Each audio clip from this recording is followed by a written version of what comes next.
이단은 진리를 부정하는 것만이 아니고 진리에 뭔가를 더하는 것도 이단입니다. 골로새 교회 안에 들어온 이단들은 예수 외에 뭔가를 더했습니다. 그들은 예수님을 말했고 성경도 말했지만 예수님만으로는 부족하다고 말했습니다. 그래서 예수님 외에 뭔가를 더했습니다. 골로새 교회에 들어온 이단은 네 가지인데 영지주의는 예수님 외에 비밀한 지식을 더했고 철학을 더했다고도 볼 수 있습니다. 율법주의는 예수님 외에 율법을 더했고 신비주의는 예수님 외에 또 신비한 체험을 더했고 금욕주의는 예수님 외에 금욕을 더했습니다. 그래서 거짓된 가르침이고 이단이라고 할 수 있습니다. 바울은 이것을 그리스도를 따름이 아니라고 한마디로 정리했습니다. 왜 그렇죠? 그리스도는 뭔가를 더할 수 있는 부족한 분이 아니기 때문입니다. 구절은 이렇게 말합니다. 그 안에는 신성의 모든 충만이 육체로 거하시고, 이것은 그리스도의 완전 충족성을 선언하는 말씀입니다. 우리가 이 땅에서 살아가는 데 필요한 모든 영적인 자원이 그리스도 안에 있다는 뜻입니다. 우리가 이 땅을 살아가는데 하나님께로부터 받아야 될 모든 은혜는 그리스도 한 분만으로 충분히 공급받을 수 있다는 것입니다. 그리스도 한 분 외에 다른 것은 필요 없습니다. 그래서 우리는 그리스도 안에서 이 땅을 살아가는 데 필요한 모든 영적인 자원들을 충분히 공급받을 수 있습니다. 그것을 믿는 것이 기독교 신앙이고 그 믿음을 확고하게 갖고 있는 것이 좋은 믿음을 가진 사람이라고 말할 수 있습니다. 바울은 골로새 교회에 들어온 영지주의를 이렇게 말했습니다. 8절, 누가 철학과 헛된 속임수로 너희를 사로잡을까 주의하라. 이것은 사람의 전통과 세상의 초등함을 따름이요 그리스도를 따름이 아니니라. 여기서 철학은 헬라 철학을 가리킵니다. 특별히 플라톤의 이혼론을 가리키는데, 이 플라톤의 이혼론은 정신은 선하고 물질은 악하다라는 것입니다. 영혼은 선하고 육체는 악하다. 그래서 선한 영혼이 육체에 갇혀있기 때문에 사람은 고통을 받는다. 그래서 선한 영혼이 악한 육체로부터 벗어나는 것이 구원이다. 이렇게 말했습니다. 그런데 이 플라톤의 이혼론이 언뜻 보기에 성경의 가르침과 비슷해 보였습니다. 성경도 영으로 육을 죽여야 한다고 가르치는 대목들이 바울 서신에 많이 나옵니다. 그래서 영으로 육을 죽이라. 사람들이 교회 안에 있는 일단의 사람들이 오해를 했습니다. 여기서 육은 죄된 본성을 가리키는데 육체로 오해를 한 것입니다. 그래서 영혼은 선하고 육체는 악하니까 영혼으로 육체를 죽이라는 뜻이구나. 이렇게 오해를 했던 거죠. 여기서 영은 성령을 가리키고 육은 타락한 본성을 가리키는데 영혼과 육체로 오해를 한 것입니다. 오해를 하고 보니까 플라톤이 말하는 이혼론과 너무 비슷한 것이에요. 그래서 플라톤 이혼론을 받아들인 겁니다. 바로 그들이 영지주의자들이에요.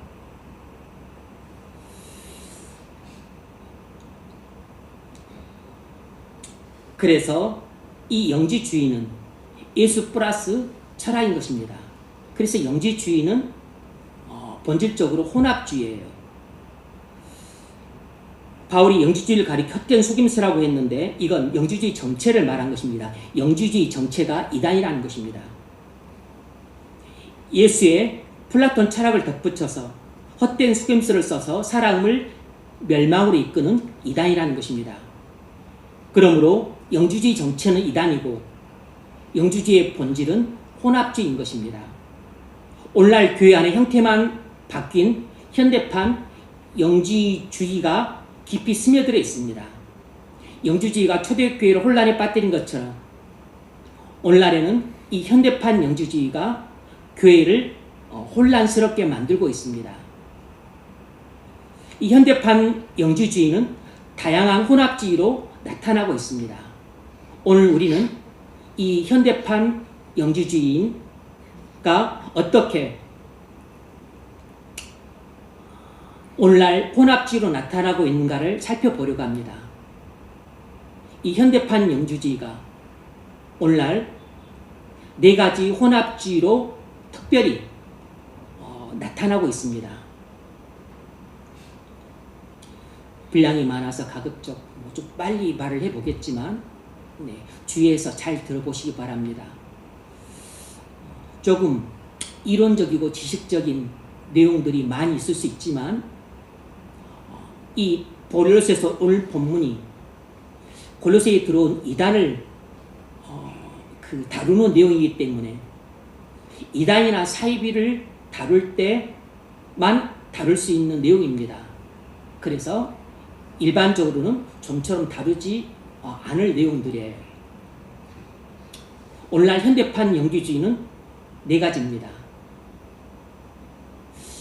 혼합주의죠. 첫 번째는 기독교 심리학이에요. 기독교 심리학은 기독교 플러스 심리학입니다. 그래서 기독교 심리학은 혼합주의예요. 그래서 그렇다고 기독교 심리학을 이단이라고 말하지 않지만 이단적인 성격을 띠고 있는 겁니다.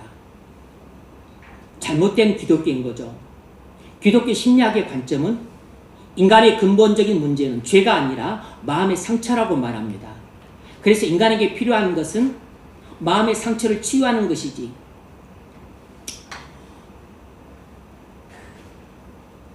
회개라고 말하지 않아요. 여기서 치유는 자기 이해입니다. 그래서 이 기독교 심리학은 십자가의 구속을 믿는 것보다 자존감 회복을 강조합니다. 그러다 보니 설교보다 점점 더 상담을 중시하고 그리고 복음은 치유 프로그램으로 대체되는 경향이 있습니다. 이 기독교 심리학의 문제점이 무엇일까요? 한마디로 말하면 그리스도의 충족성을 부인하는 것입니다. 요즘 대학학과가 심리학과가 인기가 있는지 모르겠지만 정확하게 한 40년 전이네요. 40년 전 제가 대학교 갈 때는 심리학과가 되게 인기가 있었습니다. 그래서 저도 산업심리학과를 가려고 했었어요. 당시에 심리학과가 인기가 있어서 많은 사람들이 심리학과를 갔습니다. 제 가장 친했던 친구 중에 한 명도 심리학과를 갔습니다. 선배들 중에 심리학과 다닌 사람들이 많아요.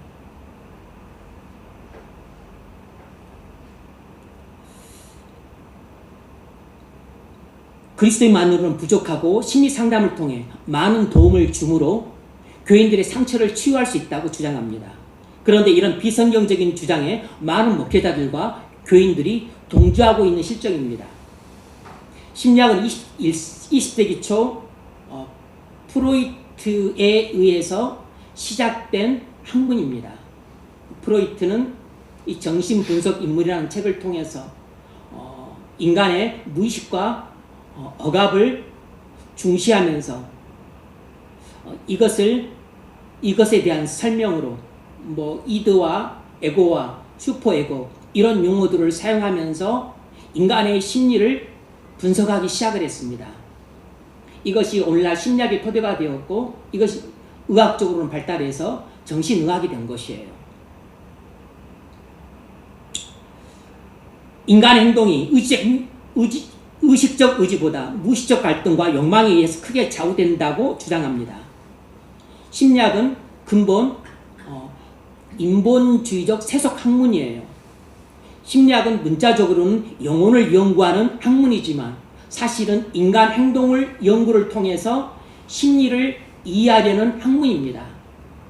그래서 저도 대학교 때 교양 시간에 심리학을 배웠는데 그 심리학 책 이름이 뭐였냐면 인간 행동의 발달 연구였습니다. 심리학은 근본 인간 행동을 통계를 통해서 연구함으로써 그 행동 속에 내재된 인간의 심리를 규명하는 것입니다. 근본 인간 행동을 연구하는 것이에요. 그래서 사실상 심리학은 물리학이나 화학과 같은 좀 선명한 과학 체계를 가진 학문이 아니고 유사과학이라고 말할 수 있습니다. 그래서 심리학이 사회과학에 포함된 학교도 있고 제가 졸업한 학교에는 인문학에 속해 있었습니다. 과학으로 보지 않은 것이에요.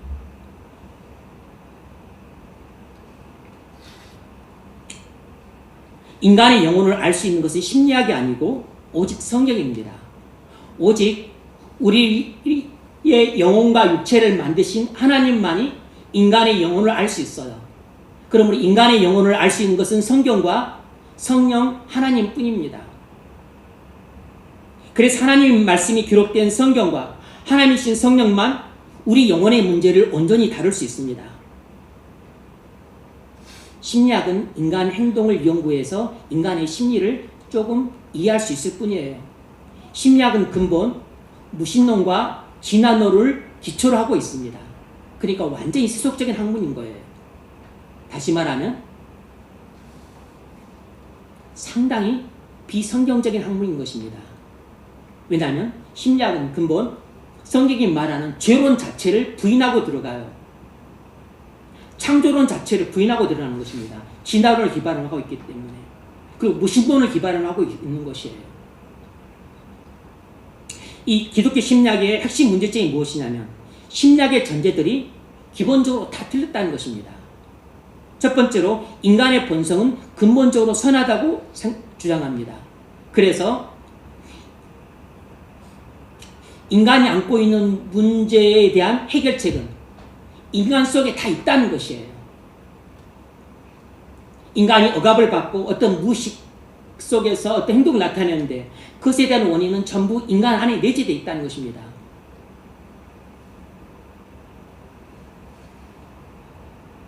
사람은 자기 문제에 대한 해답을 자신 속에 갖고 있다고 말하는 사람들이 종종 있는데 이 사람들은 심리학적인 이론을 받아들이고 있는 것이에요. 이런 내용을 잘 모르고 예전에 제가 청년부에 같이 섬겼던 어떤 장로님은 이런 말씀을 인용을 하시더라고요. 어떤 책에 나와 있는 심리학의 이 말을 인용하고 있는 겁니다. 모르고 인용한 것이에요. 두 번째 문제는 어떤 사람의 행동과 태도를 이해하고 교정하는 열쇠는 그 사람의 과거를 살펴보는 데 있다는 것입니다. 이것이 심리학이 갖고 있는 기본 전제예요. 인간의 행동과 그 태도를 알려면 인간의 그 사람의 과거를 알아야만 한다는 것입니다. 과거에 겪었던 어떤 경험 때문에 지금 현재와 같은 행동을 하고 현재와 같은 태도를 나타내고 현재와 같은 성격을 가진 사람이 되었다는 것이에요. 인과론이죠. 철저하게 인과론입니다. 세 번째로 개인의 문제는 다른 사람들에게서 영향을 받은 결과라는 것입니다. 즉 인간의 문제는 과거에 받은 마음의 상처에 있다는 것이에요. 성경은 이에 대해서 반박합니다. 성경은 인간의 근본적인 문제는 죄라고 천명을 합니다. 로마서 3장 23절 모든 사람이 죄를 지었음에 심리학은 인간을 환자로 보지만 성경은 인간을 죄인으로 봅니다.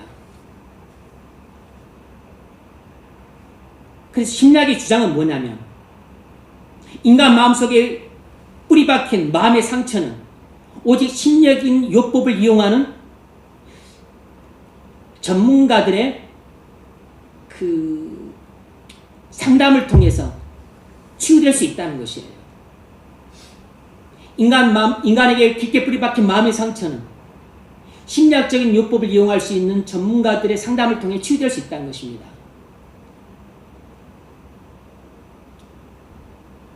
성경을 통한 치유를 부정하고 있고 하나님 말씀을 통한 치유를 부정하고 있는 겁니다.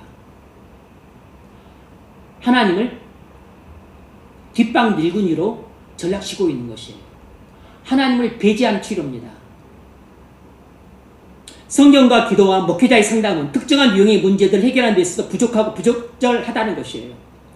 심지어는 교회를 다니는 교회 신자인 기독교 심리학자들과 기독교 정신과 의사들조차도 이렇게 말하고 있다는 사실입니다. 그래서 존 메가더 목사님이 자기 교회에서 어떤 그 정신적인 문제를 앓고 있는 신자가 자살을 했는데 그로 인해서 교회가 고소를 당했어요. 그러할 때 법정에서 교회를 다니는 기독교 심리학자들이나 기독교 정신과 의사들이 이런 식으로 증언을 했던 겁니다. 교회가 이로 인해서 어려움을 처했지만 그러나 교회가 잘못이 없었기 때문에 또 무죄가 될 수 있었어요.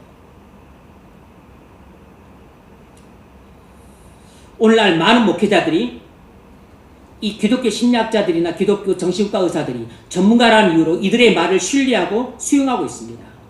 사실상 성령의 충족성과 그리스도의 충족성을 부인하고 있는 꼴이에요. 이들은 자신들이 무엇을 부인하고 있는 줄 모르고 이렇게 말을 하고 있는 겁니다. 인간의 근본적인 문제는 마음의 상처가 아니고 죄입니다. 의인은 없나니 하나도 없도다. 모든 사람이 죄를 범하였음에 하나님의 영광에 이르지 못하더니, 이 말이 무슨 말입니까? 모든 사람이 안고 있는 근본적인 문제는 죄라는 것입니다. 그래서 모든 사람이 이 죄 때문에 하나님과의 관계가 단절되었다는 것이에요. 이것이 모든 인간이 안고 있는 근본적인 문제라고 천명하고 있는 것입니다. 이처럼 성경은 인간의 근본적인 문제가 죄라고 선언합니다. 그러므로 인간이 근본적으로 해결해야 하는 문제는 마음의 상처를 치유하는 것이 아니고 죄사함 받는 것입니다. 그런데 심리학은 인간의 근본적인 문제는 마음의 상처라고 말하고 근본적으로 해결할 문제는 마음의 상처를 치유하는 것이라고 말함으로써 우리의 관심을 죄사함에서 치유로 바꿔놓고 있습니다. 우리의 관심을 하나님 앞에 서는 것으로부터 심리 전문가의 앞에서 상담받는 것으로 바꿔놓고 있어요. 전형적인 사단의 교활한 전략에서 나온 교활한 속임수입니다. 죄사함 받는 것만이 죄인의 근본적인 문제를 해결하므로 근본적인 치유가 될 수 있습니다. 단순히 상담을 통해서 과거 상처를 치유한다고 근본적인 문제가 해결되는 것도 아니고 또 상담을 통해서 과거 상처가 치유되는 것도 아닙니다. 상담을 통해 치유가 돼야 과거 상처로부터 자유로워지는 게 아닙니다. 그건 마귀의 성근 것이에요. 죄사함을 통해 죄의 지배로부터 해방돼야 우리가 그리스도 안에서 자유로워지게 됩니다. 갈라디아서 5장 1절에서 바울이 이렇게 말했습니다. 그리스도께서 우리를 자유롭게 하려고 자유를 주셨으니 그러므로 굳건하게 서서 다시는 종의 먹이를 매지 말라. 그리스도를 믿고 죄의 지배에서 해방되어서 자유를 얻었는데 다시금 이 기독교 심리학을 믿고 의지를 하게 되면 인간은 또다시 내가 과거에 받은 마음의 상처 때문에 지금 내가 이런 행동을 하고 이런 태도를 짓고 이런 못된 성격의 소유자가 되었다고 생각하는 순간 우리는 또다시 인본주의적이고 세속적인 학문인 심리학의 종의 지배를 받게 되는 것입니다. 심리학은 과거 트라우마, 즉 마음의 상처가 인간의 본질적인 문제라고 말하고 상담을 통한 치유가 인간의 본질적인 문제를 치유한다고 말합니다. 이것이 헛된 속임수예요. 상담으로 마음의 상처가 어느 정도 치유될 수 있습니다. 그럴 수 있는 요소들이 있고 그런 문제들이 있어요. 없다는 게 아닙니다. 마약 중독, 알코올 중독, 폭력으로 인한 상처, 전쟁에서 겪은 트라우마, 이런 것들은 상담을 통해서 많은 부분 치유될 수 있습니다. 심리학의 효용성을 부정하는 게 아니에요. 심리학의 무용성을 주장하는 게 아닙니다. 심리학적인 효용성이 있고 정신의학의 효용성이 있어요. 인정합니다. 하지만 모든 마음의 상처나 그런 것들이 이런 심리학이나 정신의학을 통해서 다 치유될 수 있는 건 아니에요. 인간의 근본적인 문제는 상처가 아니라 죄입니다. 죄는 상담으로 해결될 수 없고 죄사함으로만 해결될 수 있습니다. 죄사함은 속죄예요. 죄는 스스로 자기 죄를 용서할 수 없습니다. 죄는 자기 스스로 자기 죄를 속죄할 수 없어요. 그래서 하나님의 아들이 사람이 되셔서 그리스도로 이 땅에 오셔서 모든 죄인의 죄를 지고 십자가에서 대신 속죄하셨습니다. 그래서 우리는 그리스도의 속죄를 믿음으로 속죄를 받게 됩니다. 우리는 그리스도의 속죄의 피를 믿음으로 죄사함을 얻고 죄의 지배로부터 해방됩니다. 그래서 죄의 종에서 벗어나서 비로소 우리는 그리스도 안에서 죄로부터 자유함을 얻게 됩니다. 그것을 말해주는 것이 고린도서 2장 13절입니다. 그리스도는 우리의 모든 죄를 사셨다 그랬습니다. 그리스도는 우리의 모든 죄를 사셨어요. 그래서 모든 죄인은 그리스도의 십자가 속죄를 믿음으로 죄사함 받습니다. 그리스도의 십자가 속죄의 피는 우리의 원죄와 모든 자범죄를 속죄합니다. 우리의 머리털보다도 더 많은 죄와 흉악한 죄들도 모두 용서할 수 있습니다. 그리스도의 피는 우리 죄보다도 무한히 능력이 있어서 우리의 많은 죄도 그리고 어떤 흉악한 죄도 다 속죄할 수 있습니다. 목사가 설교보다도 상담을 중시하는 것은 잘못된 태도입니다. 제가 신학교 때에도 학부에서 심리학을 전공했던 사람들이 있었어요. 그런 분이 기독교 상담학 교수가 되기도 했는데 기독교 상담학이라는 과목을 들어오면 이 심리학적인 요소들이 거의 태반이에요. 그래서 상담학 시험을 볼 때도 이 심리학에 대해서 대단히 비판조로 제가 답안을 작성했었습니다.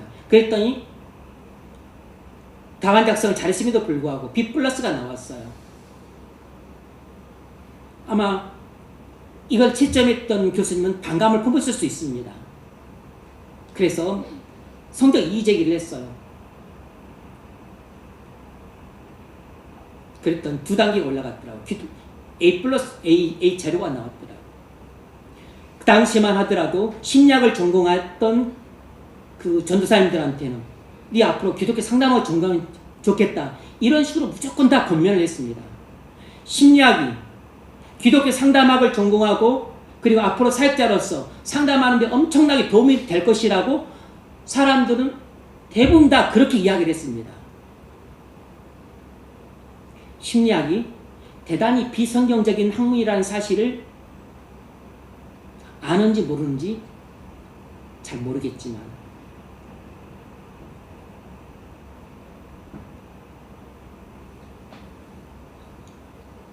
설교를 통해 변화되지 않는 사람은 상담을 통해서도 변화되기 어렵습니다.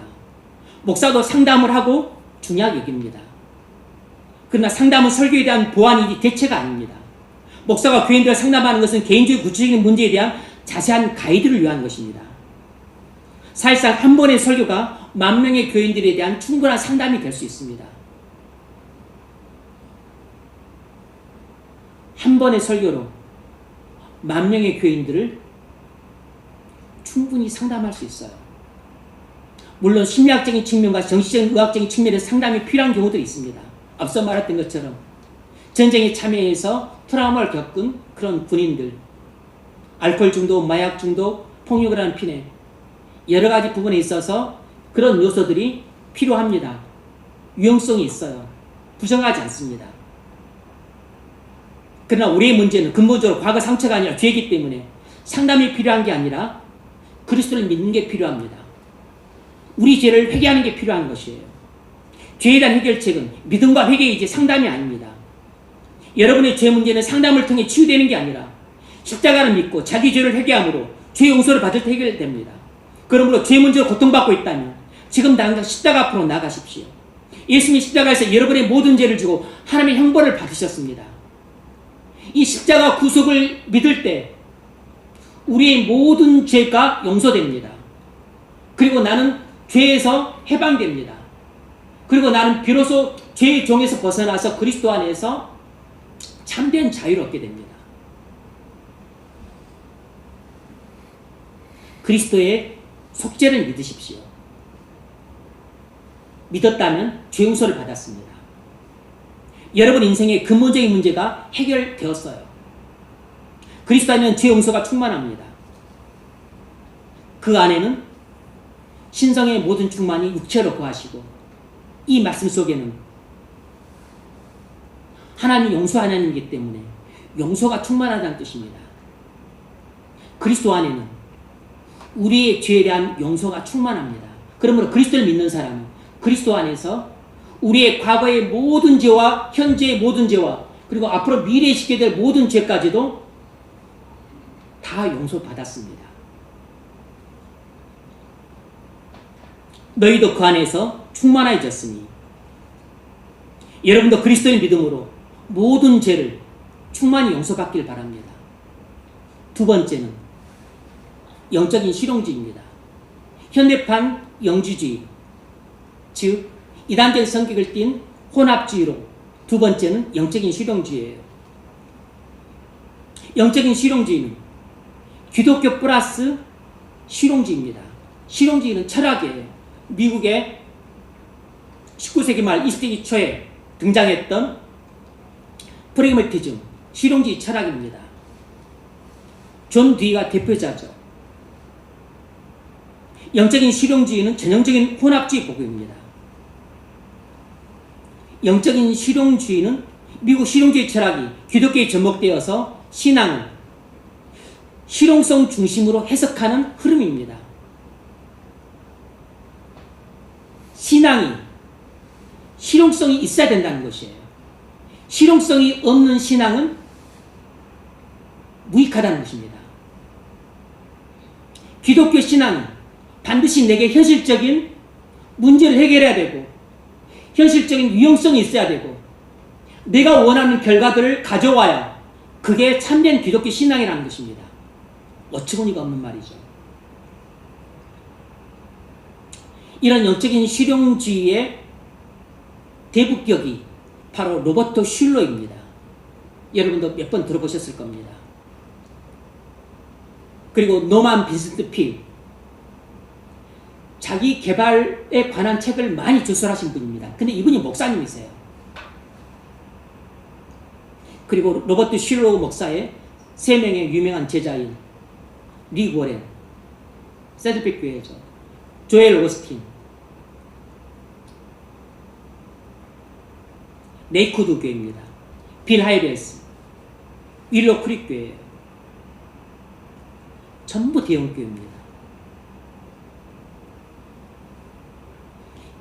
영적인 실용주의는 기독교 신앙을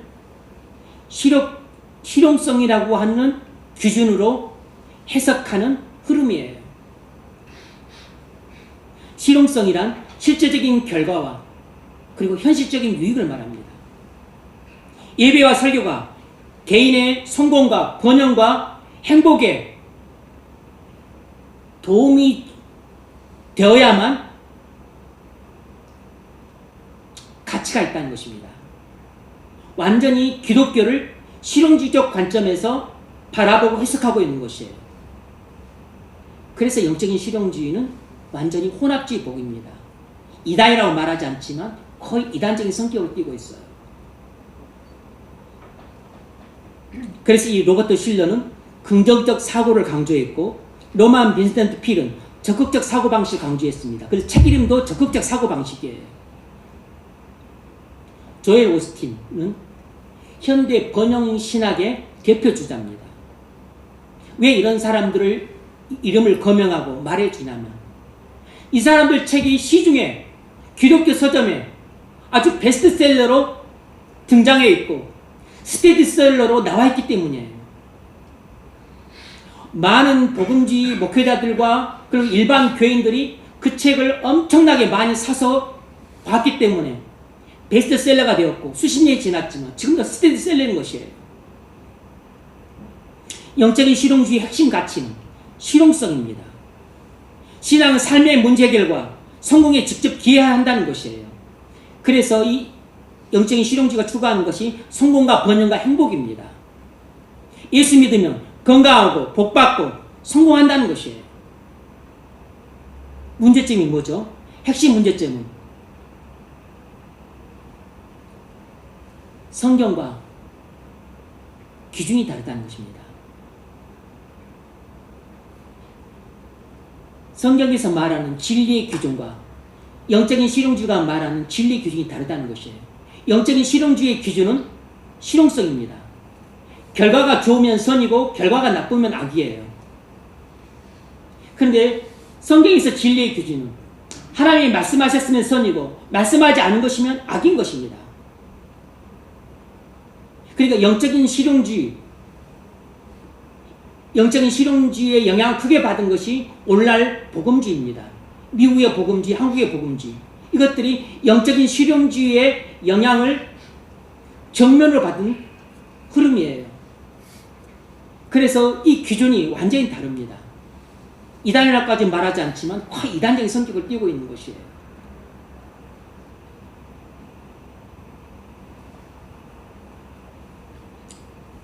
이 영적인 실용주의가 초래한 결과가 무엇이냐면 첫 번째는 복음의 왜곡입니다. 그럴 수밖에 없죠.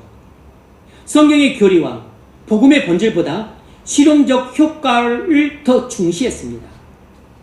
그래서 구원과 성화에 대한 설교를 하기보다는 성공과 회복에 대한 설교를 합니다. 하나님 중심적인 설교보다는 인간 중심적인 설교를 해요. 이처럼 영적인 실용주의는 복음을 왜곡했습니다. 두 번째는 세속화예요. 모든 부분에 있어 세속화를 가져왔습니다. 첫 번째는 신앙의 세속화를 가져왔어요. 교인들이 영적인 가치보다 물질적인 성공과 행복을 더 우선시하게 됐습니다. 두 번째는 교회의 세속화를 가져왔어요. 교회가 세상적인 성공과 행복을 추구하는 기관으로 변질되어서 대형교회를 추구했습니다. 세 번째는 신학의 세속화를 가져왔습니다. 정통신학이 번영신학으로 변질되었습니다.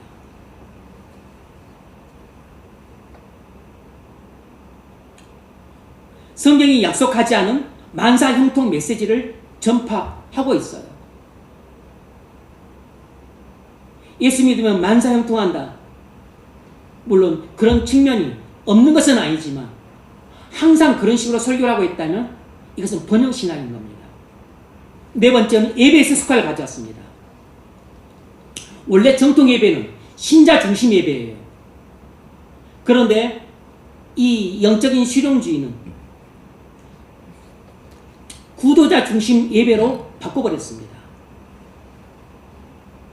그래서 교회를 하나님을 찾는 쇼핑센터로 비유하면서 비신자들도 쉽게 접근할 수 있는 예배 형식을 강조했어요. 불신자 중심 예배로 변질된 것입니다. 이 리고렌과 빌 하이벨스가 구도자 중심 예배를 채택했어요. 대형교회로 성장했습니다. 그래서 우리나라는 항상 미국 영향을 받기 때문에 우리나라 기독교와 교회도 목사님도 미국 이 복음주의의 영향을 받아요. 미국 복음주의는 영적인 실용주의의 영향을 받아서 완전히 타락하고 변질했습니다. 그래서 우리나라 목회자들과 교회 중에 이 미국의 복음주의의 영향을 받지 않은 목사님과 교회들은 거의 없다고 볼 수 있어요. 대형교회를 비난하는 게 아닙니다. 대형교회가 실상 그래요.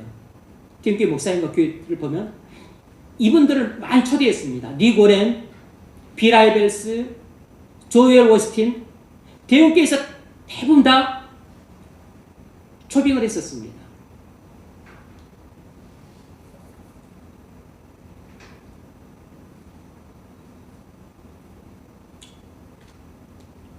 여러분, 예배를 누가 드립니까? 세상 사람이 드리나요? 불신자들이 드리나요? 예배는 하나님 백성이 드리는 것입니다. 근데 어떻게 예배를 불신자 중심의 예배를 바꿉니까? 전도하겠다는 것이에요. 전도가 중요하지만 예배를 불신자 중심 예배로 바꿀 수는 없는 겁니다. 불신자가 뭘 하나님을 예배합니까? 하나님을 이용하려고 하지. 말이 좋아 구도자지 교회에 찾아온 불신자들입니다. 구도자란 말도 이 영적인 실용주의에서 나온 용어들이에요. 복음주의 사용하는 용어들입니다. 정통교회는 구도자 이런 말 쓰지 않아요. 구도자는 불교에도 있고 그리고 세상 종교에 다 있습니다.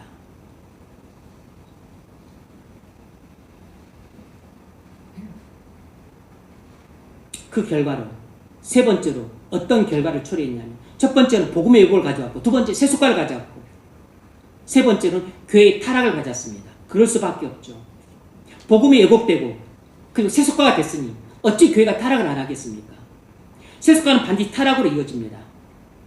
목회자와 교인들이 경건함을 버리고 돈과 성공과 행복을 추구함으로 자연히 세속화되고 세속화되니까 타락할 수밖에 없죠. 교회에 다니나 마나 하는 교인들이 많아졌습니다. 유사 그리스도인들이 교회를 가득 메우는 현실이 된 것이에요. 오늘날 교회 현실은 어떨까요? 오늘날 미국과 한국의 복음주의 교회들은 영적 실용주의 영향을 크게 받았습니다. 정통으로 두들겨 맞았어요. 태풍을 맞은 것입니다. 말이 좋아 복음주의지 다 영적인 실용주의로 인해서 세속화되고 부패되고 그리고 타락한 교회의 꼴이 된 겁니다. 그래서 이 점에 대해서 존 메가더 목사님은 그리스도만으로 충분하다는 책과 하나님이 계획하신 하나님이 세우신 교회의 계획이라는 이 책을 통해서 영적인 실용주의와 영적인 실용주의를 받아들인 세속화된 복음주의 교회에 대해서 크게 비판하고 있어요. 마이클 호튼도 미국제 복음주의를 경계하라는 책에서 영적인 실용주의를 강도 높게 비판했습니다. 마이클 호튼은 이렇게 비판했어요. 실용주의적 복음주의. 그러니까 오늘날 복음주의 교회들은 전부 실용주의를 채택하고 있는 겁니다. 신앙을 삶의 문제 해결이나 성공의 도구로 전락시켰다는 것이에요. 그리고 소비자 중심주의라는 것입니다. 교인들을 소비자로 간주하는 것이에요. 어처구니가 없는 그런 마인드인 겁니다. 교회를 종교적 상품을 제공하는 것으로 만들고 성도들을 소비자로 취급했습니다. 물질주의와 번영신학을 비판했습니다. 신앙을 통해서 부와 성공을 얻는다는 메시지가 미국 복음주의에 널리 퍼졌습니다. 이것을 경계한 것이에요. 이 구도자 중심 예배, 긍정적 사고, 성공과 행복 등을 이 영적인 실용주의에 함몰된 로버트 실로를 비롯해서 조엘 오스틴, 리고렌, 빌 하이베스를 비롯해서 또 그들의 영향을 받은 수많은 목회자들이 다 그런 흐름에 편승해서 따라갔습니다. 그래서 그것이 흐르고 흘러서 우리나라 교회까지 왔는데 삽시간에 다 퍼졌어요. 우리나라 목사님들과 교회는 대부분 미국 유학을 다녀옵니다. 미국 유학을 다녀오고 미국 복음주의 영향을 받아서 성공과 행복을 강조하는 설교가 확산됐습니다. 특히 대형교회를 중심으로 퍼졌고 군수교회들도 이런 방법을 채용해서 대형교회로 발돋움하려고 애를 씁니다. 이것이 미국의 교회와 우리나라 교회의 현재 상태예요. 미국과 한국의 교회의 거의 대부분은 이 실용주의적 복음주의가 다 점령해 버렸습니다.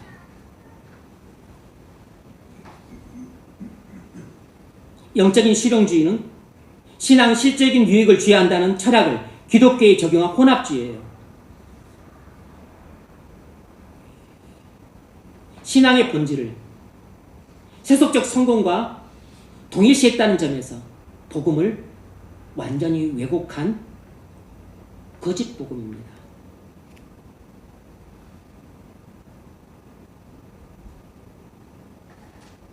바울은 사람들로부터 좋은 반응을 얻기 위해 철학에 능통했지만 사용하지 않았고 수사학을 잘했지만 사용하지 않았습니다.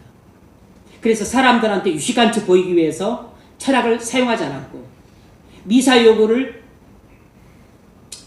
청산유처럼 쓰기 위해서 수사학을 동원하지 않았습니다. 그런 사람들이 미련하게 보이는 십자가에 못 박힌 그리스도만 주구장창 전했어요. 사람들이 어리석게 보이는 전도로만 사람들에게 말씀을 전했습니다. 이 영적인 실용주의는 우리나라 기복신앙과 결합해서 더 확장이 됐어요. 우리나라 교회는 복음이 실용주의와 기복신앙과 합쳐져서 완전히 세속한 형태로 전락한 실정입니다. 바울은 얄팍하게 좋은 결과만을 바란 채 영적인 실용주의를 따르지 않았고 순전히 성령의 인도만을 따라서 십자가에 못 박힌 그리스도를 전했습니다. 왜 그랬을까요? 이유는 한 가지입니다. 바울이 그리스도의 충족성을 완전히 믿었기 때문이에요. 그리스도의 충족성을 완전히 믿는 사람은 실용주의를 따르지 않고 기복신앙에 함몰되지 않고 성공과 번영과 행복이라고 하는 교인들이 그럴싸하게 좋아하는 그런 메시지로 교인들을 호도하지 않습니다. 그리스도의 충족성을 믿는다면 오직 그리스도의 한 분만을 전하는 거죠. 그 안에 신성이 모든 충만히 육체로 가시고 우리도 그 안에서 충만해졌으니 그는 모든 통치자와 권세의 머리시라.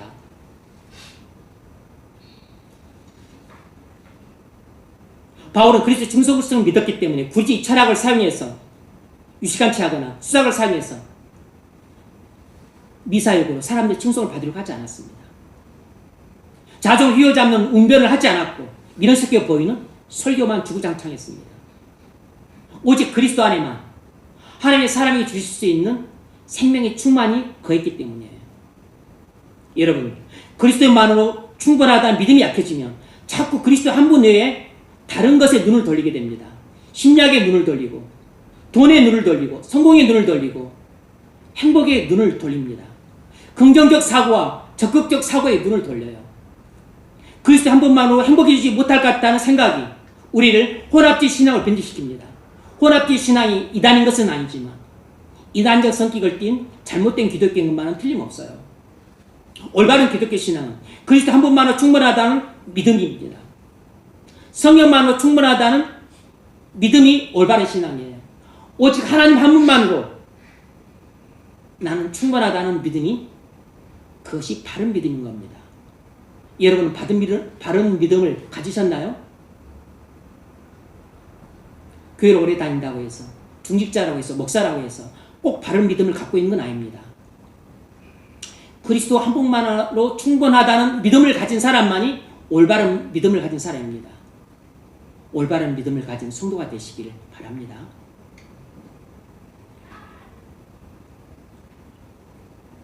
내용이 너무 많아서 이걸 두 가지로 나눠서 하는 게 합리적이긴 한데 이걸 나눠서 하면 온전히 제가 전하고자 하는 메시지를 충분히 전할 수 없을 것 같아서 좀 무리가 되지만 나머지 두 가지도 함께 하겠습니다.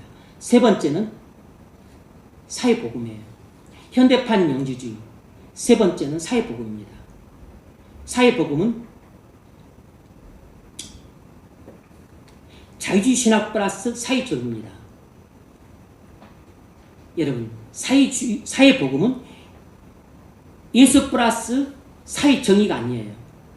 사회복음이라고 하니까 이거 기독교 복음 중에 하나인가 보다 생각하기 쉬운데 사회복음은 전혀 기독교가 아닙니다. 왜냐하면 사회복음은 자유주의 신학을 기반으로 하고 있기 때문이에요. 자유주의 신학은 기독교를 사칭하지만 기독교가 아니에요. 자유주의 신학에 대해서 말하자면 여러분은 충분히 이해시키려면 자세하게 말을 하는데 자세하게 말하려면 설명이 길어지니까 말을 하지 않겠습니다. 자유주의 신학은 인간의 이성과 경험과 감정을 성경에 기록된 하나님 말씀보다 더 중시해요. 그래서 성경을 완전히 비틀어 놓습니다. 좀 뒤에 살펴보겠지만 자유주의 신학은 계몽주의 영향을 받았고 계몽주의 때 철학이 많이 부흥했는데 그래서 이 자유주의 신학은 이 계몽주의 철학의 영향을 받아서 성경과 기독교를 이성과 경험과 인간의 감정을 중심으로 해서 완전히 재편한 것입니다. 그래서 성경도 너덜너덜하게 만들고 기독교도 완전히 왜곡시켜 버렸어요. 그래서 잔 그리스엠 메이친이라고 하는 웨스트민스터 신학교 교수는 기독교와 자유주의라고 하는 책에서 이렇게 자유주의를 비판했습니다. 로마 교회를 기독교의 변형이라고 할 수 있을지 모르겠지만 자유주의 신학은 기독교가 아니다. 이렇게 말했는데 맞는 말이에요. 왜냐하면 사회복음은 자유주의 신학부터 나왔기 때문에 문제점이 똑같아요.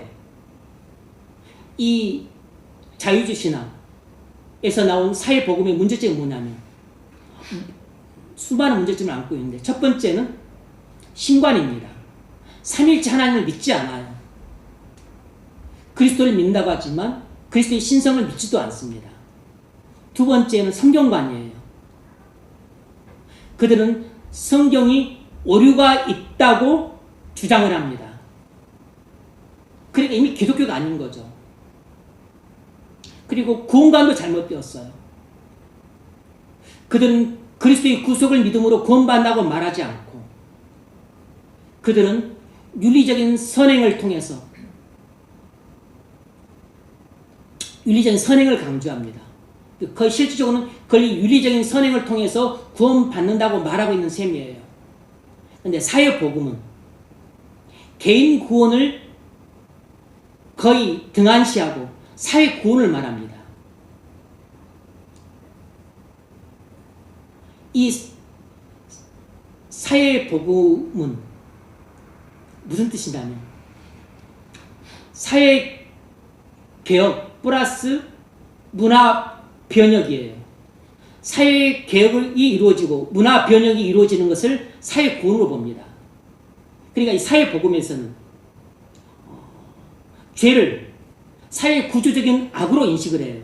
그래서 사회구조적인 악을 제거해서 사회개혁을 이루고 문화변혁을 이룰 때 사회적인 구원이 온다고 주장을 합니다.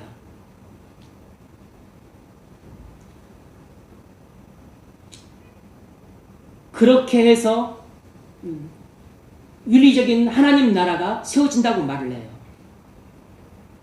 그러니까 이들의 문제점은 네 번째로 하나님 나라관이 잘못되었어요.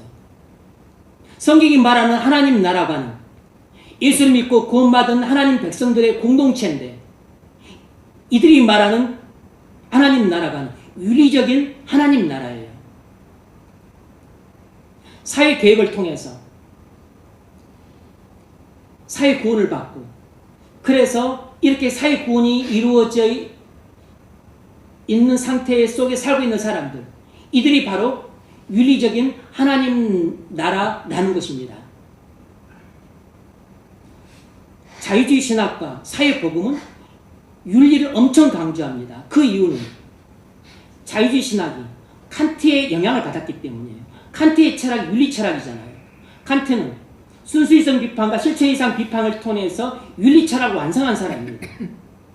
자유주의 신학은 여러 명의 철학자들의 영향을, 4명의 철학자들의 영향을 받았지만 그 중에서 가장 크게 칸트의 윤리 철학의 영향을 크게 받았기 때문에 자유주의 신학은 윤리를 엄청 강조해요. 사회복음도 마찬가지입니다.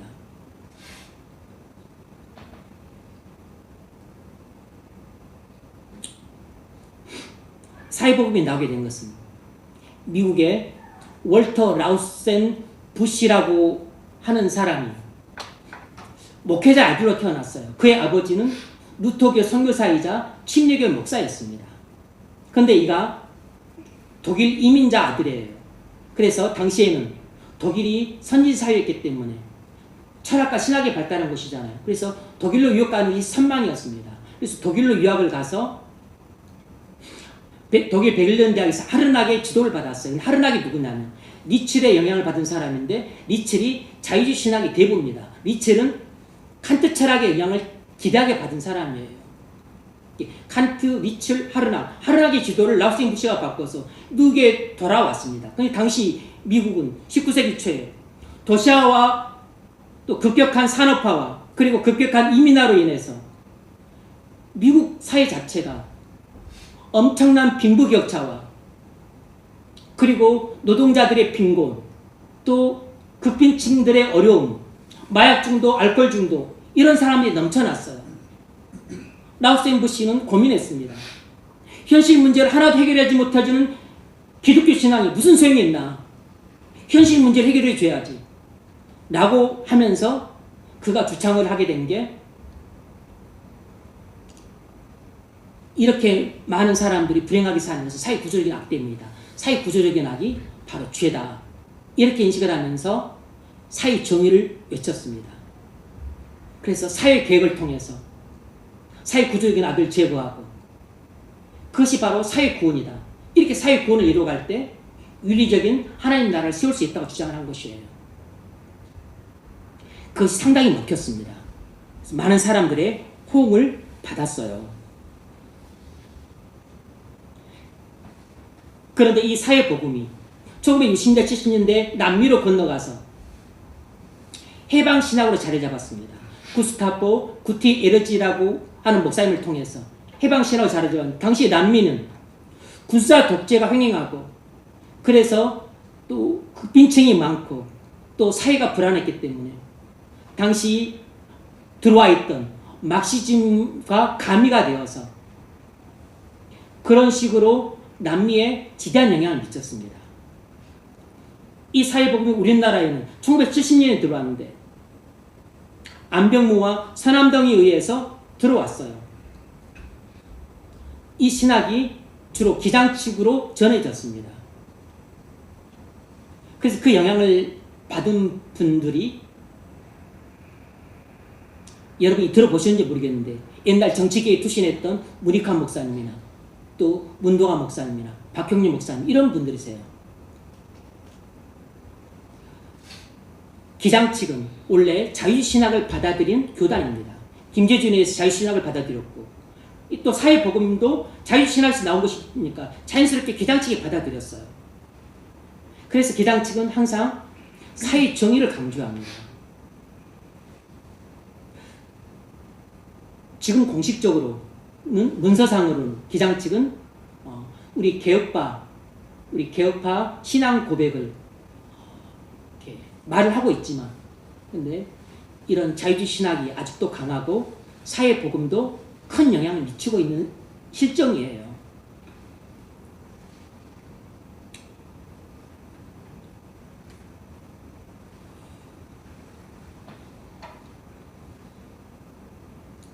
리차드 니버는 사회복음을 이렇게 비판했습니다. 리차드 니버는 예일 대학교 신학부 교수인데 이 사람은 신정통주의자예요. 칼 바르트 영향을 받은 사람입니다. 우리는 칼 바르트 신정통주의도 거의 이단 취급합니다. 근데 칼 바르트의 신정통주의에 의해서 19세기 후반과 20세기 초까지 크게 유행했던 자유주의 이 신학의 불길을 이 신정통주의가 껐어요. 신정통주의에서 주춤하게 된 것입니다. 그런데도 불구하고 이 신정통주의도 올바른 신학은 아닙니다. 이 칼바르트 신정통주의는 누구 영향을 받았냐면 키에르 케고르의 영향을 받았어요. 키에르 케고르는 기독교 실존주의 철학을 주장한 사람입니다. 그러니까 철학의 영향을 받은 신학은 전부 잘못된 것이에요. 어쨌든 간에 리차드 니버는 사회복음을 이렇게 비판했습니다. 진 없으신 하나님이 십자가 없는 그리스도의 사역을 통해서 죄 없는 인간을 심판 없는 하나님 나라로 인도했다. 이렇게 비꼬았어요. 사회복음은 회개 없는 하나님 나라를 꿈꿉니다. 허상을 쫓는 것이에요. 그래서 사회복음은 거짓 헛된 속임수인 겁니다. 이단이에요.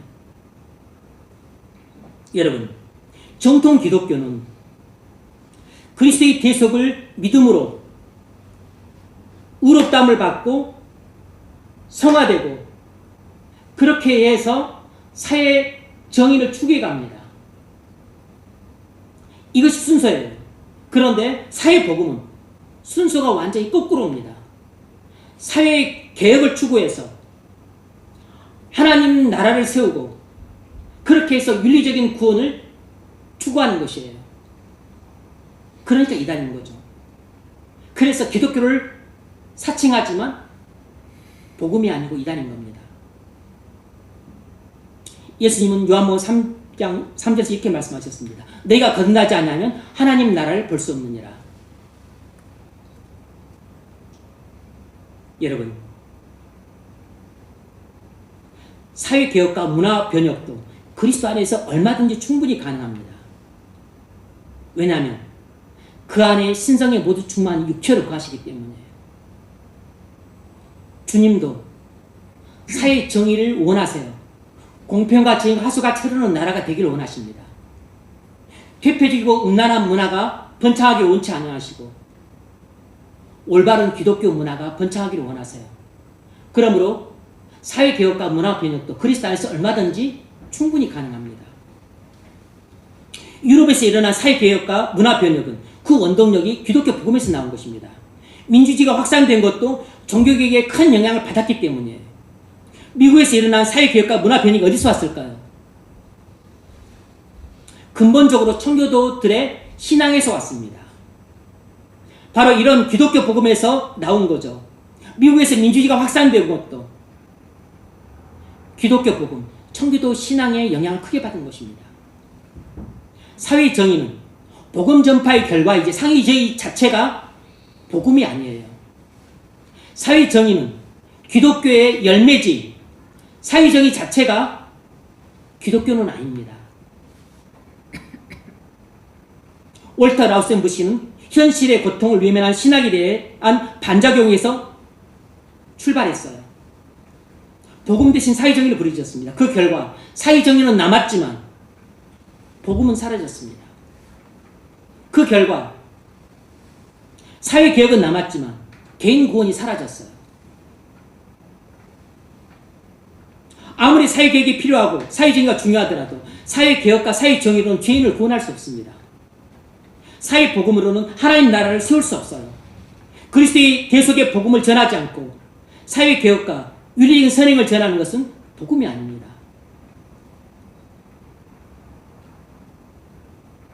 교회는 시민단체가 아니라 하나님 백성 공동체입니다.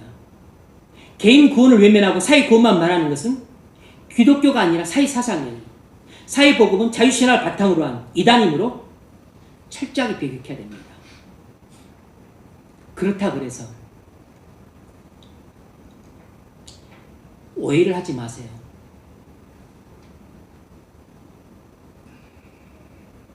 사회복음을 말하는 사람들은 전부 이단이라고 그렇게 함부로 말해서는 안 됩니다. 사회복음을 상당히 중시하는 기장층 목사님과 기장층 교인이라고 해서 그들은 다 구원 못 받은 이단물이라고 그렇게 배관시해서는 안 돼요. 그건 오버하는 것입니다. 기장층이라고 해서 다 사회복음을 다 받아들이는 것도 아닙니다. 기장층에서 많이 수용하고 있다는 것 뿐이죠.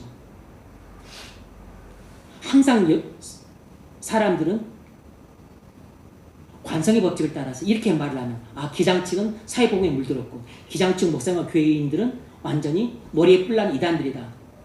이런 이미지를 갖기 쉬운데 그건 오버한 것입니다. 사회개혁과 문화변혁은 그리스도 안에서 얼마든지 가능해요. 18세기 영국에서 윌리엄 윌버퍼스에 의해서 불가능해 보였던 노예 무역 제도가 폐지되었고 꿈도 꿀 수 없었던 노예 제도가 폐지되었습니다. 영국에서 1942년 열암에서 무덤까지라는 복지 제도가 2차 대전 중에 시행되기 시작을 했습니다. 이 복지 제도는 직접적으로는 사회민주주의 영향을 받았지만 간접적으로는 기독교의 박해 정신과 책임의식의 영향을 근본적으로 받은 것이에요. 이런 사회개혁과 문화변혁의 근본적인 원동력은 바로 기독교 복음에서 온 것입니다. 그러므로 사회개혁과 문화변혁을 이루는 사회정의는 그리스도 안에서 얼마든지 충분히 가능합니다. 여러분, 우리는 그리스도 안에서 사회개혁과 문화변혁을 이루는 사회정의를 실현해 갈 수 있습니다. 이 믿음으로 우리도 부패하고 부정한 측면이 사회에 있다면 개혁해 나가서 사회정의를 이루어야 되고, 음란하고 퇴폐적인 문화가 있다면 문화변혁을 시도해 나가야 됩니다. 네 번째로 극우 기독교입니다. 이단과 사입이라고 하면 극도로 경계하지만 극우 기독교라고 하면 별 문제 아니라고 생각하는 경향이 있습니다. 이건 여러분 편견에서 비롯된 대단히 잘못된 생각이에요. 이 사회에 이단과 사입이 끼치는 악영향보다도 사실은 극우 기독교가 끼치는 악영향이 훨씬 더 큽니다. 세상 사람들도 통일교 신천지는 사이비 집단이라고 알고 있어서 통일과 정치에 개입해서 문제를 일으켜도 그러려니 합니다. 물론 사회에 끼치는 악영향이 크지만 이로 인해서 기독교를 비난하지는 않아요. 세상도 통일교와 기독교는 구분할 줄 압니다. 그러나 극우 기독교가 정치에 개입해서 정치적인 선동을 하고 반지성적이고 반사회적인 행동을 할 때 국민들은 집단적으로 기독교의 전체에 반감을 품고 교회와 교인들에 대해서 악감을 느낍니다. 기독교를 사칭하면서 반기독교적인 행태를 함으로써 주님을 욕되게 하고 교회를 욕되게 하고 많은 영혼들을 실족하게 하는 죄를 어떻게 할 것입니까?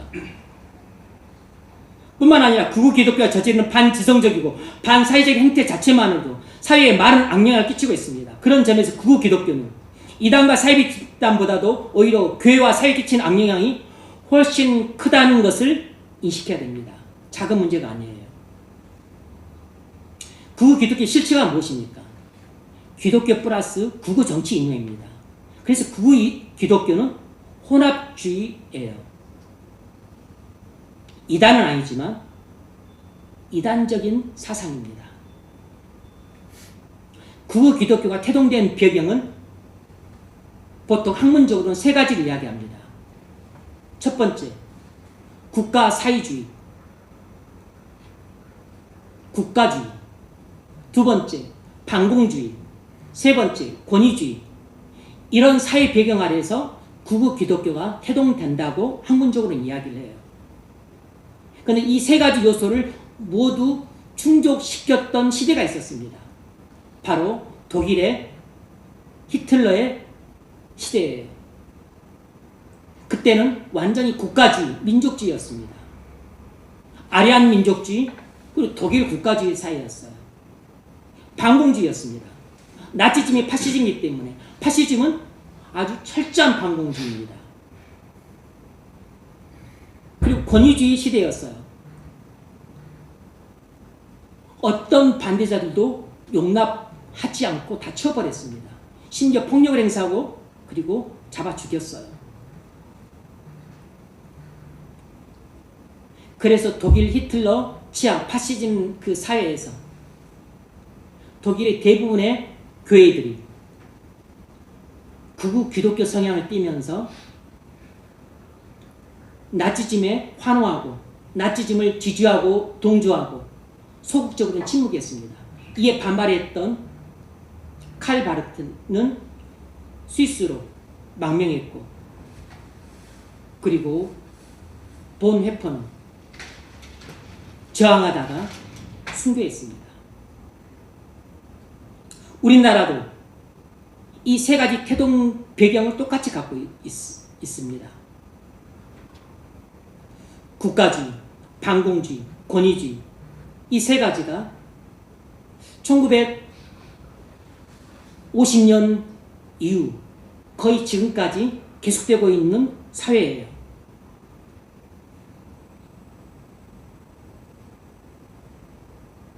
지금도 여전히 우리나라는 후기 파시즘 사회이고 반공주의 사회이고 권위주의 사회입니다.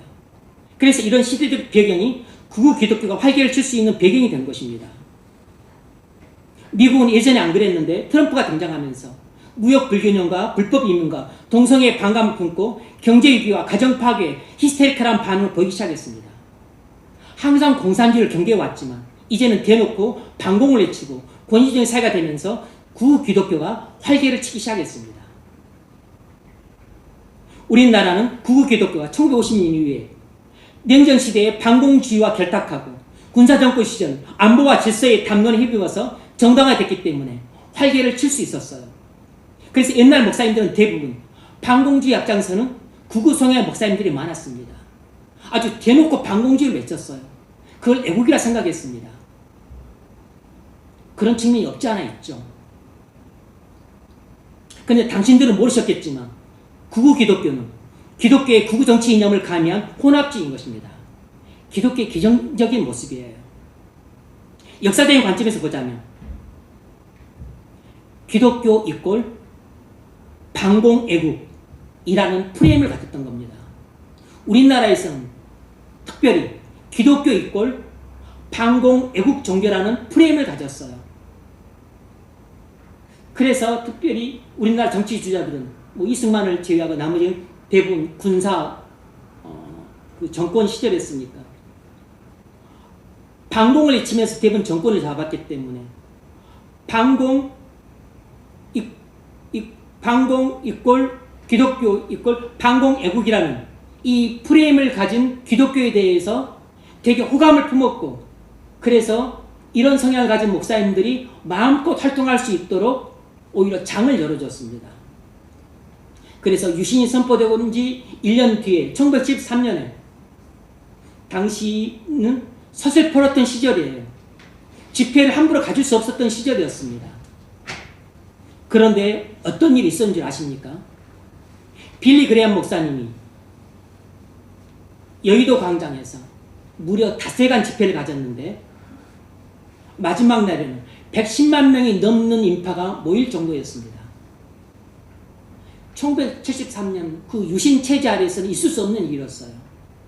왜냐하면 거의 반계엄 상황에 준했기 때문입니다. 집회를 함부로 가질 수 없던 시절이었어요. 그런데 왜 정권이 용인했을까요? 기독교는 반공애국 종교라는 프레임을 갖고 있었기 때문에, 그런 이미지를 갖고 있었기 때문입니다. 그러니까 마음껏 집회를 열라고 오히려 국가가 장을 열어주고 도와줬던 겁니다. 어떤 집회도 그렇게 가질 수 없던 시절이었어요. 그래서 군사독시자의 강력한 후원을 받아서 교회가 급격히 성장할 수 있었습니다. 교회가 국가 이데올로기의 도덕적 후원자 역할을 했던 것이에요. 교회가 성장하고 부흥했던 것은 너무 잘된 일이고 그리고 복된 일이지만,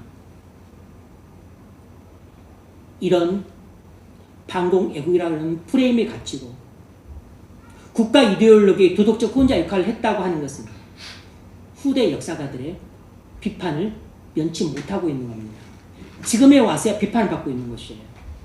구구 기독교의 문제점이 무엇입니까? 간단히 다섯 가지만 말하자면, 첫 번째는 복음의 왜곡이에요. 복음을 왜곡시키는 것입니다. 복음을 구구 정치 이념으로 왜곡시켜서 구구 정치 이념을 미화했어요. 두 번째는 그리스도의 왕권을 왜곡했습니다. 예수님을 자기가 지지하는 정치 지도자의 후원자로 격화시켰어요. 세 번째는 교회의 본질을 상실시켰습니다. 교회를 정치 집단화시켰어요. 불신자들에게 극도의 반감을 품게 했습니다. 네 번째는 윤리적 타락입니다. 혐오와 차별과 폭력의 언어를 쓰고 거짓말과 폭력을 정당화했어요. 다섯 번째는 전도의 문을 폐쇄시킨 것입니다. 불신자들이 교회에 반감을 품고 고개를 절리절리 흔들게 만들었어요. 구구 기독교는 교회의 위기를 자초한 것입니다. 오늘날 우리가 그 쓴 열매를 받아들고 있어요. 예수님이 뭐라고 말씀하셨죠? 요한복음 18장 36절에서 내 나라는 이 세상에 속한 것이 아니라고 말했습니다. 정작 구구 기독교는 하나님 나라를 이 세상 나라로 축소 왜곡시키는 우를 범했어요. 이것이 구구 기독교가 범한 잘못들입니다. 무엇을 회복해야 됩니까? 그리스도 외에 뭔가를 덧붙이려고 해서는 안 된다는 것입니다. 그건 이단이에요. 기독교 복음 외에 구구 정치 이념을 덧붙이려고 한 것이 구구 기독교가 저지른 최대의 잘못입니다. 혼합주의예요. 그리스도는 모든 정치 이념을 초월하시므로 어떤 정치인이든 간에 모든 통치를 주관하십니다. 주님은 만왕의 왕이시므로 당신의 뜻대로 나라의 통치자들을 주관하셔서 그 나라를 이끌어 가세요. 그에게 정권을 잡기도 하시고 정권을 잃게도 하시고 그에게 생명을 주기도 하시고 그를 죽게도 만드십니다. 정권을 줬지만 도중에 정권을 잃게도 만드세요. 이 모든 일은 주님이 하고 계신 것입니다. 그런데 구구 기독교가 그 주님이 하시는 주권적인 사역에 개입하고 간섭하고 있는 것이에요. 주님의 진노를 살 것입니다. 우리는 정치인을 붙잡을 필요가 없어요. 왜냐하면 그리스도 한 분만으로 충분하기 때문입니다. 그 안에 신성의 모든 충만 육체로 가시고 우리도 그 안에 충만해졌으니 그는 모든 통치자 권세의 머리시라. 그 기독교는 증오와 차별과 선동과 폭력이 난무하는 구과된 정치 집단입니다. 용서와 사랑 없이 증오와 폭력만 난무하는 신앙은 기독교가 아니에요. 기독교를 사칭한 이단적인 신앙입니다. 여러분, 혐오와 차별과 선동과 폭력으로는 복음을 전할 수 없습니다. 오히려 전도의 문을 닫아 교회의 큰 위기를 초래할 것입니다. 사람에게 이미지라는 것이 중요하지 않습니까? 근데 불신 세상에 교회 이미지가 얼마나 중요하겠습니까? 근데 극우 기독교로 인해서 교회 이미지가 얼마나 일그러지게 각인이 됐겠습니까? 완전히 땅바닥에 추락이 됐어요. 사람들이 손살을 칩니다. 교회는 정치 신여도 아니고 정치 확성기도 아닙니다. 정치와 종교는 분리돼야 됩니다. 성경도 종교 분리를 말하고 헌법도 종교 분리를 천명하고 있어요. 헌법에 나와 있습니다. 그런데도 불구하고 악인들은 자꾸 기독교를 이용해서 극우 정치 이념을 정당화하려고 합니다. 그런 점에서 극우 기독교는 기독교를 상칭한 극우 정치 집단이에요. 기독교의 괴물과 같은 집단입니다. 사회복음이 예수님이 없는 사회정의라면 극우 기독교는 예수님이 없는 정치 집단입니다. 성경은 둘 다 거부합니다. 개인의 구원과 교회의 부흥과 하나님 나라의 확장은 그리스도 한 분만으로 충분합니다. 정말 개인의 구원을 원하고 교회의 부흥을 원하고 하나님 나라의 확장을 원한다면 극우 정치 이념과 단절해야 됩니다. 말씀을 맺겠습니다. 여러분, 그리스도 충분한데 왜 더하려 합니까? 그리스도 한 분만으로 충분합니다. 그런데 왜 뭔가를 더하려고 합니까? 그리스도에 뭔가를 더하지 마십시오. 이미 그리스도 한 분만으로 모든 것이 충분합니다. 이단의 본질은 언제나 같아요. 예수 좋다. 그런데 충분하잖아. 예수님 인정한다. 하지만 뭔가 부족해. 이것을 더해야 돼. 바울은 오늘 본문에서 말했습니다. 그 안에는 모든 신성이 육체로 거하시고 우리도 그 안에서 충만해졌으니 심리학도 실용성도 사회정의도 정치 이념도 그리스도를 대신할 수 없습니다. 그러면 우리는 그리스도 외에 심리학을 더할 필요도 없고 실용성을 더할 필요도 없고 사회정의를 더할 필요도 없고 극우 정치 이념을 더할 필요도 없습니다. 왜냐하면 그리스도 한 분만으로 우리가 이 세상을 살아가는데 모든 필요한 영적인 자원을 충분히 얻기 때문입니다. 오늘 여러분의 선택이 무엇입니까? 그리스도에 다른 것을 더할 것입니까? 아니면 그리스도 한 분만으로 만족할 것입니까? 아직도 여러분 마음속에는 심리학이 필요하고 실용성이 필요하고 사회정의가 필요하고 극우 정치 이념이 필요하다 생각하십니까? 여러분 인생은 그리스도의 통치에 완전히 맡길 것입니까? 오늘 본문은 오직 그리스도 한 분만으로 충분하다고 말합니다. 여러분도 오직 그리스도 한 분만으로 충분하다고 믿으십니까? 여러분 오직 그리스도 한 분만 믿고 의지함으로 이 땅을 살아갈 작정이십니까? 오직 그리스도 한 분만으로 내가 이 땅에 살아가는데 모든 필요한 영적인 자원들을 공급받을 수 있다는 믿음이 성경이 말하는 올바른 기독교 신앙입니다. 그리스도 한 분만으로 충분하다는 이 믿음으로 평생 살아가신 성도들 되시길 주의 이름으로 축원합니다.